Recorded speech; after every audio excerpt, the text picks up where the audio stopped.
if the compound undergoes electrophilic substitution reaction, then the electrophile preferably attack which of the sites? அதுல கேட்டிருக்காங்க.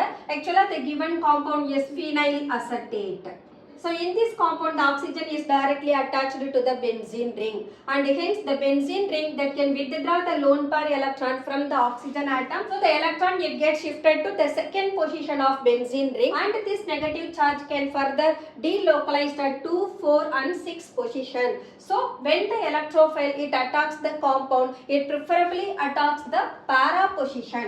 This ester part is the bulkier one. அப்ப bulkier incoming electrophile ortho position க்கு கொடுக்கிற போது அங்க steric effect maximize ஆகும். So to reduce the steric effect, the incoming electrophile that can preferably attack the para position of benzene ring. So the product will be para isomer. உங்களுக்கு இந்த video பிடிச்சிருந்தா like பண்ணுங்க, share பண்ணுங்க, comment பண்ணுங்க and subscribe பண்ணுங்க. Thank you.